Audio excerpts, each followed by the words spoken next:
Sure.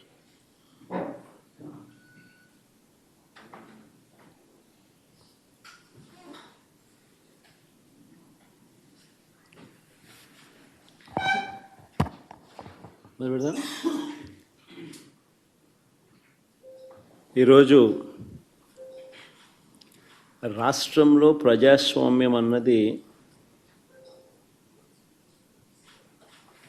కనపడడం లేదు. ప్రజాస్వామ్యం పూర్తిగా లేని పరిస్థితి రాష్ట్రంలో ఉంది అని చెప్పడానికి నిన్న జరిగిన ఎన్నికలే ప్రత్యక్ష ఉదాహరణ. నా పక్కన ఇటువైపున అటువైపున ఉన్న వాళ్ళు ఇద్దరు జెడ్పీటీసీ కంటెస్టెడ్ క్యాండిడేట్స్. నా కుడివైపున హేమంత్ పులివెందుల పులివెందుల రూరల్ మండలానికి జెడ్పీటీసీ కంటెస్టెడ్ క్యాండిడేట్. ఇటుపక్కన సుబ్బారెడ్డి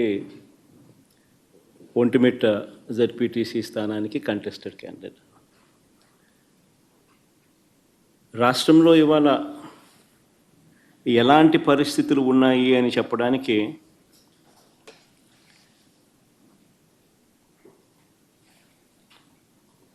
నిజంగా ఈ రెండు ఎలక్షన్లు ఒక ఉదాహరణ. అసలు మొట్టమొదటిసారిగా బహుశా రాష్ట్ర చరిత్రలో ఎప్పుడు జరిగి ఉండదేమో బూతుల్లో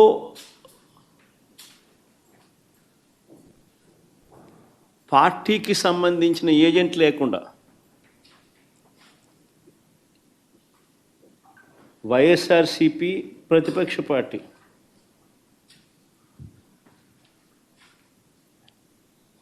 పులివెందుల రూరల్లో జరిగిన జెడ్పీటీసీ స్థానానికి జరిగిన ఎన్నికల్లో 15 బూతుల్లో ఉన్న 15 బూతులకు ఎన్నిక జరిగి రూరల్ మండలంలో 10,600 ఓట్లకు సంబంధించిన ఎన్నిక. ఆశ్చర్యం ఏమిటంటే బూతుల్లో వైఎస్ఆర్సీపీ ఏజెంట్ లేడు.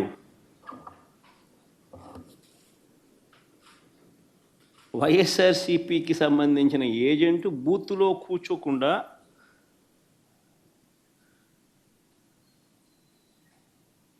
బూత్ దగ్గరికే మనిషి పోలేని పరిస్థితిలో బూత్లో ఏజెంటే లేకుండా ఎన్నికలు రిగ్గింగ్ చేసినారు. సాక్షాత్తు పోలీసుల సమక్షంలో పోలీసుల ప్రోద్బలంతో బూతులోకి వెళ్ళే ఏజెంట్ల ఫాములను వీళ్ళే తీసేసుకొని చింపేసుకొని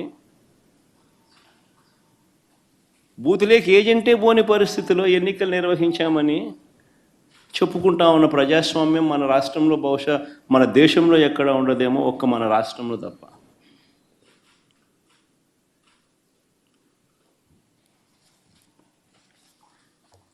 అసలు ఎన్నికల్లో బూత్ ఏజెంట్కు సంబంధించిన విధులు, బాధ్యతలు, హక్కులు ఏమిటి తెలుసా?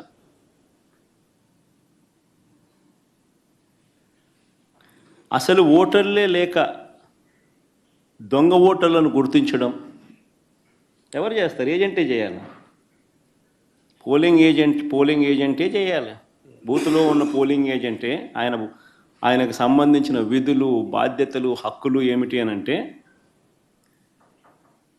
అసలు ఓటర్లా లేక దొంగ ఓటర్లా అని గుర్తించడం, ఓటర్ల జాబితాను తనిఖీ చేయడం, అక్రమాలు, బెదిరింపులు, ప్రలోభాలు పెట్టడాలు, ఫేక్ ఓటర్లు ఉంటే వాటిపై అక్కడే ఉన్న ప్రిసీడింగ్ అధికారికి వెంటనే చెప్పి వాటిపై ఫిర్యాదులను అధికారికంగా నమోదు చేయడం, ఇవన్నీ పోలింగ్ ఏజెంట్ బాధ్యతలు. ఇవే వివరాలు పార్టీకి కూడా తెలియజేయడం.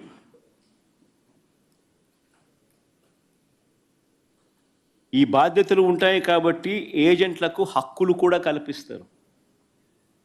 వారు ఖచ్చితంగా బూత్లో కూర్చునే హక్కు, ఓటర్ల జాబితాను తనిఖీ చేసే హక్కు, అభ్యంతరాలు తెలియజేసే హక్కు, పోలింగ్ రికార్డులను పరిశీలించే హక్కు, కౌంటింగ్ వరకు కూడా దీనికి సంబంధించిన సమాచారాన్ని పొందే హక్కు, ఇవన్నీ కూడా ఏజెంట్లకు ఉంటాయి. ఒక పోలింగ్ ఏజెంటు బూత్లోకి పోతూనే ఫామ్ 12 అన్నది, అంటే తన పోలింగ్ ఏజెంట్ను అపాయింట్మెంట్ చేస్తూ ఇచ్చే ఫామ్ను, క్యాండిడేట్ ఫామ్ 12 పోలింగ్ ఏజెంట్ను అపాయింట్ చేస్తూ ఇచ్చే ఫామ్ను, it's called form 12. Polling candidate పలానోడు నా ఏజెంటు, నా పోలింగ్ ఏజెంట్ అని చెప్పి అపాయింట్ చేస్తూ ఇచ్చే ఫామ్. ఆ ఫామ్ను తీసుకొని పోయి ఆ పోలింగ్ ఏజెంటు ఎన్నిక స్టార్ట్ కాకమునిపే ప్రిసీడింగ్ ఆఫీసర్కి ఇస్తాడు ఆ ఫామ్. ప్రొసీజర్ అది. ఆ తర్వాతనే బూత్లో కూర్చుంటాడు. మా ఏజెంట్ల నుంచి ఈ ఫాములను నిన్న టీడీపీ వాళ్ళు పోలీసులు దగ్గరుండి లాక్కోవడము, చింపేసేయడము.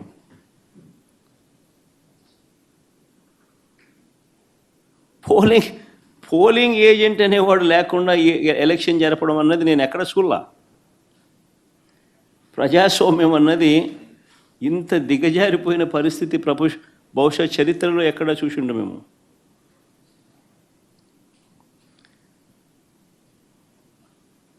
ఓటర్ వచ్చి తన పేరు చెప్పిన తర్వాత, ఓటర్ మామూలుగా ఎన్నికల్లో పోలింగ్ రూమ్లోకి వచ్చిన తర్వాత యూజువలీ ఆ ఓటరు తన పేరు చెప్తాడు గట్టిగా. చెప్పిన తర్వాత పోలింగ్ ఆఫీసర్ రిజిస్టర్లో తన వేలుముద్ర కానీ తన సంతకం కానీ తీసుకుంటాడు. ఆ ఓటర్కు సంబంధించిన సమాచారాన్ని తాను పోలింగ్ ఆఫీసర్ ఆ రిజిస్టర్లో వేలుముద్ర ఓటర్ వేలుముద్ర లేదా సంతకం అన్న తీసుకుంటాడు రిజిస్టర్లో. ఈ రిజిస్టర్ నింపేది పోలింగ్ ఆఫీసర్, కానీ తనిఖీ చేసేది ఏజెంట్. అవసరమైతే తాను అభ్యంతరం చెప్తాడు. ఇది ప్రొసీజర్. పోలింగ్ ముగిసిన తర్వాత, అయిపోయిన తర్వాత ఫామ్ 32 అని ఉంటుంది. ఫామ్ 32ను నింపి ఆ బూత్లో ఎన్ని ఓట్లు వచ్చాయి అన్నదాన్ని రికార్డు చేస్తారు. బూత్లో ఉండే అధికారి ఆ రికార్డును ఏజెంట్కు ఇవ్వాల్సి ఉంటుంది. అంతేకాకుండా ఏజెంట్ నుంచి ఒక రిసిప్ట్ కూడా తీసుకుంటాడు ఆ ప్రిసీడింగ్ ఆఫీసర్. ఆ రికార్డుతో ఈ రిసిప్ట్ను కూడా జత చేయాలి.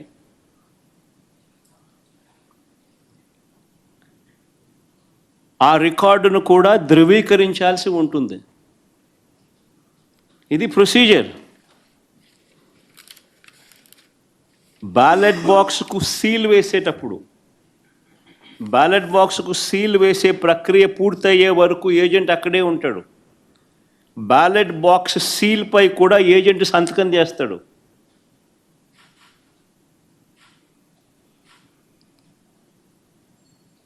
బ్యాలెట్ బాక్స్కి సంబంధించి సీల్పై కూడా ఏజెంట్ సంతకం తీసుకుంటారు. మరి నేను అడుగుతా ఉన్నా, మళ్ళీ ఇవన్నీ జరిగాయా అని అడుగుతా ఉన్నా.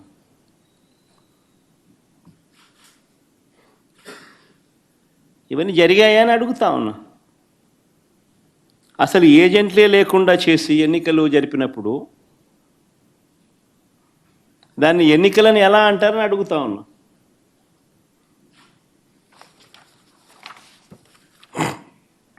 నిజంగా డెమోక్రసీలో ఉన్న ప్రతి ఒక్కరూ కూడా దీని గురించి ప్రశ్నించకపోతే, దీని గన ప్రజాస్వామ్యాన్ని కాపాడుకోలేకపోతే, గొంతు విప్పకపోతే ప్రజాస్వామ్యం ఇంకా బతకదు. అధికారంలో ఉన్న పార్టీ ఈ మాదిరిగా ఎన్నికలు నిర్వహిస్తే ఎన్నికలు అన్నది ఇంకా హాస్యాస్పదమే అవుతాయి. ఎన్నికలు పెట్టాల్సిన ఎన్నికలు ఇంకా ఏం జరపాల్సిన పనులా, ఇంకా మన ఇష్టం గుద్దుకోవడమే. కానీ ఎన్నిక అని చెప్పి చెప్పాల్సిన పని కూడా. రాష్ట్రంలో ముఖ్యమంత్రి స్థానంలో ఉన్న చంద్రబాబు నాయుడు గారు నిజంగా అందరికన్నా బాధ, అన్నిటికన్నా బాధ ఆయనతో చేతులు కలిపి అంటగాగుతా ఉన్న తన ఎల్లో మీడియా.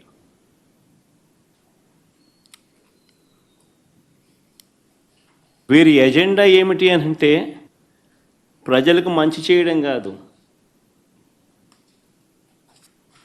డెమోక్రసీని కాపాడడం కాదు,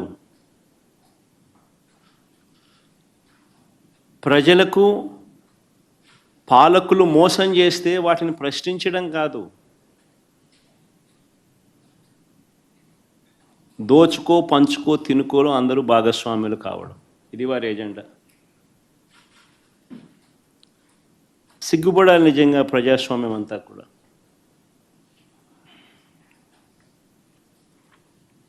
ఈరోజు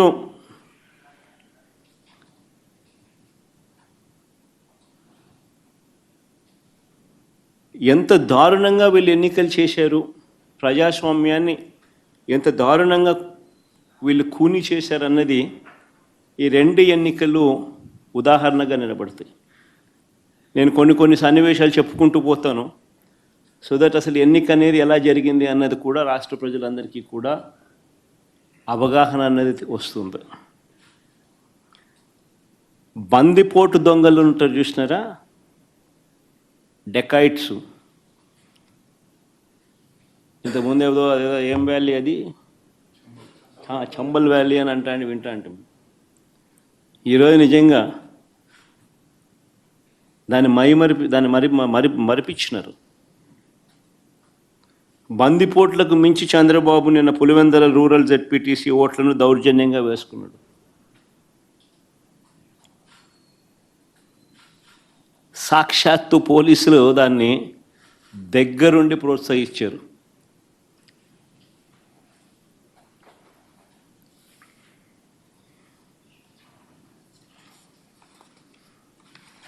నేను చంద్రబాబు గారిని ఛాలెంజ్ చేస్తా ఉన్నా, అయ్యా చంద్రబాబు గారు, మీ పరిపాలన మీద నీకు నమ్మకం ఉంటే, మీరు మంచి చేశారు ప్రజలకు అన్న విశ్వాసం మీలో ఉంటే, ప్రజలు మీకు ఓటు వేస్తారు అన్న నమ్మకం మీకుంటే,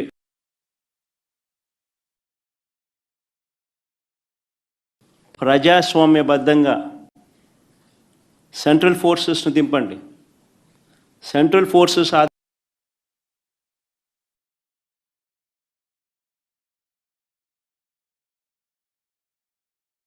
ప్రజాస్వామ్యబద్ధంగా ఎన్నికలు జరిపించండి. నీకు ఆ నమ్మకం లేదు కాబట్టి, మీరు ప్రజలకు చేసిన మంచి ఏది లేదు కాబట్టి, సూపర్ 6 సూపర్ 7 అన్నింటా మీరు మోసమే చేశారు కాబట్టి, మీ పాలన అంతా కూడా రాక్షస పాలన కాబట్టి, ప్రజలు మీకు ఓట్లేసే పరిస్థితి లేదు కాబట్టి ఇంత విచ్చలవిడిగా ప్రజాస్వామ్యాన్ని కూని చేస్తూ ఉన్నారు. నేను అడుగుతా ఉన్న చంద్రబాబు నాయుడు, ప్రతి బూతుకు సంబంధించిన వెబ్ కాస్టింగ్ను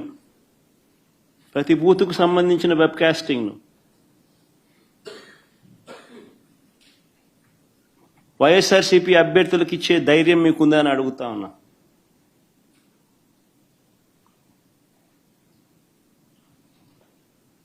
పోలింగ్ బూత్ ఆవరణల్లో సీసీ ఫుటేజ్ను ఇచ్చే ధైర్యం మీకుందా అని అడుగుతా ఉన్నా.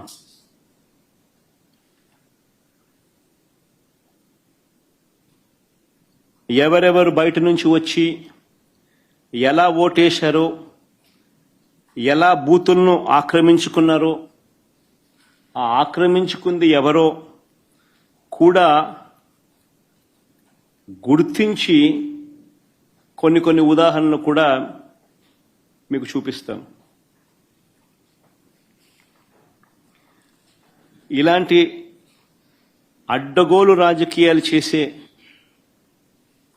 నాయకుడిని లీడర్ అనరు, మాబ్స్టర్ అంటారు, లేదా ఫ్రాడ్స్టర్ అంటారు.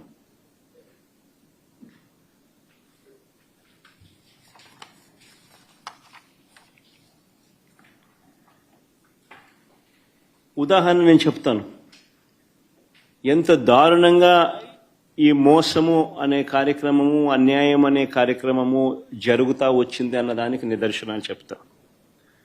సాధారణంగా ఎన్నిక ఎప్పుడైనా జరిగినప్పుడు ఏ ఊరిలో సంబంధించిన ఓటర్లు అదే ఊరిలోనే ఓటేస్తారు. ఇది మామూలుగా గతంలో కూడా జరుగుతూ ఉన్న ప్రక్రియని. గత ఎన్నికల్లో కూడా ఈరోజు ఏదైతే బూతులు ఏదైతే ఉన్నాయో, ఓటర్లు ఏదైతే ఉన్నారో, ఊర్లు ఏవైతే ఉన్నారో, ఆ ఊర్లకు సంబంధించిన ఓటర్లు ఆయా ఊర్లలోనే వారి ఊర్లలోనే గతంలో కూడా ఓట్లు వేస్తా వస్తున్నారు. ఇది సర్వసాధారణంగా జరుగుతూ ఉన్న ప్రక్రియ. కానీ ప్రత్యేకంగా ఈ ఎన్నికలకు సంబంధించి, ఇప్పుడు ఈ ఎన్నికలకు సంబంధించి చంద్రబాబు నాయుడు గారి కుట్రలు ఏ స్థాయిలో ఉన్నాయి అనంటే, బూతులను అటు ఇటు మార్చేశారు. ఒకసారి టేబుల్ని మీరే చూడండి. ఆ బూతులను ఎలా మార్చారు అన్నది మీకే అర్థమవుతుంది. ఎర్రబల్లి నుంచి నల్లపురెడ్డిపల్లెకు 6, 7 and 6 and 7, 9 and 10 ఆ రెండు కాలమ్స్ ఒకసారి గమనిస్తే 6, 7 and 9, 10 రెండు కాలమ్స్ గమనిస్తే ఎర్రబల్లి నుంచి నల్లపురెడ్డిపల్లెకు, అంటే ఎర్రబల్లి అనే ఊరు నుంచి నల్లపురెడ్డిపల్లెకు. ఆశ్చర్యం ఏంటంటే మళ్ళీ నల్లపురెడ్డిపల్లి నుంచి ఎర్రబల్లెకు. ఎవడన్నా ఎర్రబల్లి ఓట్లు వేపిస్తాడు, నల్లపురెడ్డిపల్లిలో ఓట్లు వేపిస్తారు. ఎర్రబల్లిలో నల్లపురెడ్డిపల్లి ఓట్లు, ఎర్రబల్లి వాళ్ళు నల్లపురెడ్డిపల్లికి పోయి ఓటేయాలంట. నల్లపురెడ్డిపల్లి వాళ్ళు ఎర్రబల్లికి వచ్చి ఓటేయాలంట.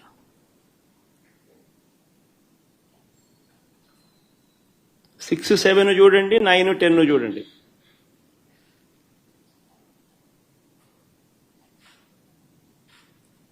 అంటే 2 కిలోమీటర్లు ఈ గ్రామం నుంచి ఆ గ్రామానికి నడుచుకుంటూ పోయి అక్కడ ఓటేయాలంట. ఆ గ్రామం వాళ్ళు అక్కడ ఓటు వేయకుండా 2 కిలోమీటర్లు అక్కడి నుంచి నడుచుకుంటూ వచ్చి ఇక్కడ ఓటేయాలంట. మళ్ళీ 8 and 11 చూడండి. నల్గొండారుపల్లి నుంచి నల్లపురెడ్డిపల్లె, నల్గొండారుపల్లి నుంచి నల్లపురెడ్డిపల్లె అంటే 4 కిలోమీటర్లు.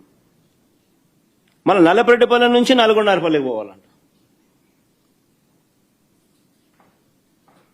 నల్లపురెడ్డిపల్లిలో ఓటేసే కార్యక్రమం జరగకుండా నల్లపురెడ్డిపల్లిలో నల్గొండారుపల్లికి పోవాలంట. 4 కిలోమీటర్లు అవుతారా? నల్గొండారుపల్లిలో ఓటేయకూడదంట. 4 కిలోమీటర్లు నడుచుకుంటూ వచ్చి నల్లపురెడ్డిపల్లిలో ఓటేయాలంట. అంటే ఏ రకంగా స్కెచ్ చేసినారనేది చూడండి అని అడుగుతా ఉన్నా. ఇక్కడ నుంచి స్టార్ట్ అయ్యింది. దాదాపుగా 4,000 ఓట్లకు 10,600 ఓట్లకు గాను 4,000 ఓట్లకు సంబంధించిన పరిస్థితి ఇది.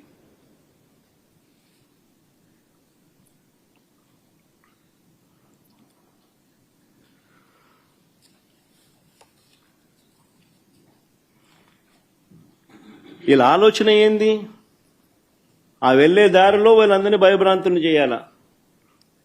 వీళ్ళు 4 కిలోమీటర్లు 2 కిలోమీటర్లు నడుచుకుంటూ పోయే కార్యక్రమం డిమోటివేట్ చేయాలా. దారిలో వీళ్ళని భయభ్రాంతులకు గురి చేయాలి, దాడి చేసి అడ్డగించాలి.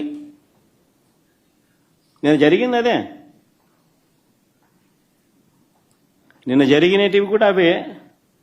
వాటికి సంబంధించిన వీడియో క్లిప్పింగ్లు కూడా చూపుతా. మొత్తం పులివెందుల జెడ్పీటీసీలో 6 పంచాయతీలుంటే, పులివెందుల రూరల్ మండలానికి సంబంధించి నిన్న ఎన్నిక జరిగింది. 6 పంచాయతీలుంటే పోలింగ్ కేంద్రాలు 15 పోలింగ్ కేంద్రాలు. ఈ 6 పంచాయతీలకు సంబంధించి ఆశ్చర్యం ఏమిటో తెలుసా? ఈ 6 పంచాయతీల్లో భద్రత పేరుతో 700 మందిని పోలీసులను పెట్టారు. ప్రజలను ఓట్లు వేసేందుకు సహకరించేందుకు కాదు ఈ భద్రత.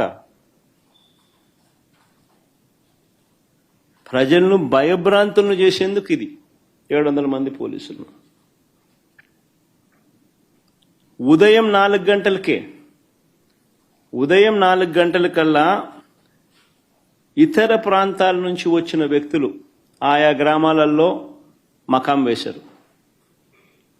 జమ్మలమడుగు, కమలాపురం, ప్రొద్దుటూర్, అనంతపురం జిల్లా బయట నుంచి వచ్చిన వాళ్ళందరూ టీడీపీ నాయకులు కార్యకర్తలు ఒక్కో బూతుకు 400-500 మంది.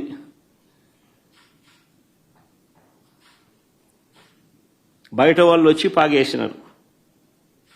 పోలీసుల సమక్షంలోనే, పోలీసుల దగ్గరుండి ప్రోత్సహిస్తూ.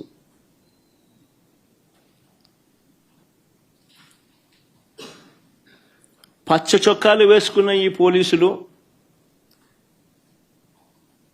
బయట నుంచి వచ్చిన ఈ టీడీపీ కార్యకర్తలు, వారికి సంబంధించిన నాయకులు వీళ్ళే దాదాపుగా 7-8 వేల మంది. 15 బూతులు, ఒక్కొక్క బూతులో దాదాపుగా 400-500 మంది బయట వాళ్ళు, ఈ 700 మంది పోలీసులు. ఈ సంఖ్య దాదాపుగా 7,000 మంది, 7-8 వేల మంది. అంటే ఒక్కొక్క ఓటరుకు బయట నుంచి ఒక్కో రౌడీ దాదాపుగా.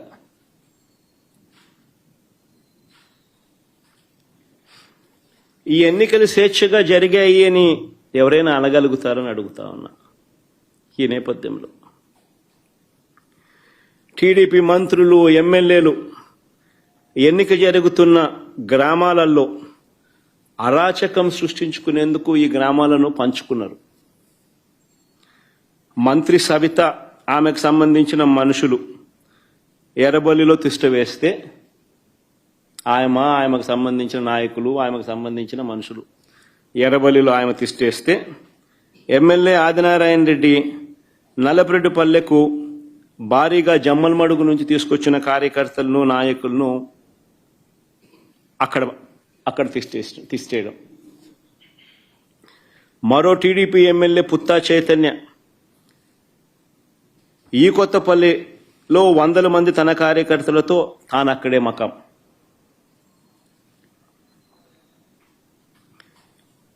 ఈ బీటెక్ రవి అనేవాడు ఎవడైతే ఉన్నాడో, తెలుగుదేశం పార్టీకి సంబంధించిన ఎమ్మెల్యే క్యాండిడేట్, కంటెస్ట్ చేసినాడు. ఈ మనిషి పులివెందుల రూరల్ ఓటర్ కాదు. ఈ బీటెక్ రవి అనేవాడు పులివెందుల రూరల్ ఓటర్ కాకపోయినా కూడా తాను కూడా కనంపల్లిలో తిష్ట వేసి దౌర్జన్యం చేసినాడు.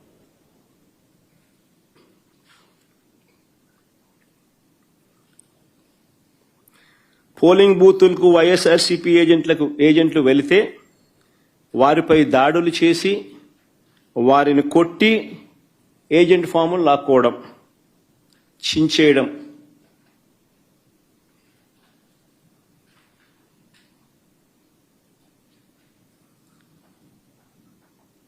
ఓటర్లు ఎవరైనా ఓటింగ్ చేయడానికి పోతే వారి ఓటర్ స్లిప్పులు లాక్కొని వాళ్ళని వెనక్కి పంపించేసేయడం. ఆ ఓటర్ స్లిప్ వీళ్ళు తీసుకొని పోయి వీళ్ళు ఓట్లు వేయడం.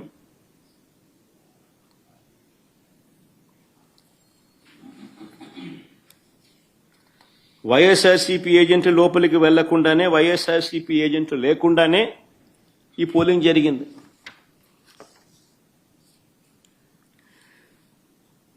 ఎవరైనా బూత్ వైపుకు వచ్చిన వారు వైఎస్ఆర్సీపీ ఓటర్ అయినా,